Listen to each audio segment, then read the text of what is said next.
veut que l'index soit préservé intégralement.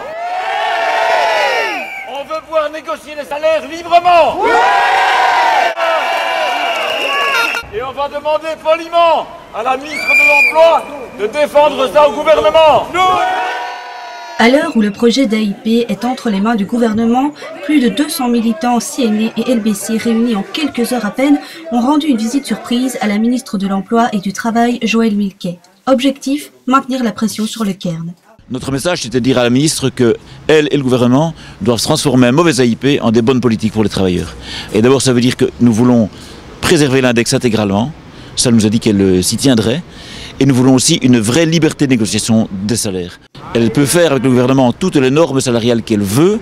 Là où les travailleurs savent qu'il y a beaucoup d'argent, ils ne laisseront pas l'argent pour les actionnaires. On peut être solidaire entre travailleurs, on n'est pas demandeur d'être solidaire avec les actionnaires. Joëlle Milquet semble être claire sur un point. Il doit y avoir un engagement très ferme du gouvernement de défendre l'indexation automatique des salaires et de le défendre au niveau européen, par exemple. Le projet d'accord Mornay englobait également le dossier ouvrier-employé en prévoyant une harmonisation vers le bas à charge de la Sécu. Et ça, la CNE n'en veut pas. Nous avons toujours dit à la CSC, et la CNE partage ce point de vue, que le dossier ouvrier-employé, c'est d'abord un dossier des interlocuteurs sociaux. Pourquoi est-ce qu'on est arrivé à un mauvais texte dans le projet d'AIP? Parce que les patrons sont intransigeants, qu'ils veulent faire payer par la collectivité, tout avancer pour les ouvriers. Et donc, il vaut mieux que le gouvernement ne s'en occupe pas, plutôt que de prendre des mauvaises mesures. La ministre de l'Emploi reste d'ailleurs très prudente sur le dossier.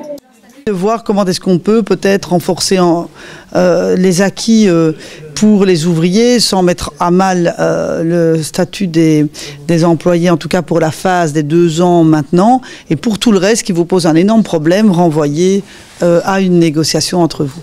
Mais on verra comment on en sort. Cette nuit, le Cairn a abouti à un compromis qu'il présentera ce midi au président du groupe des 10.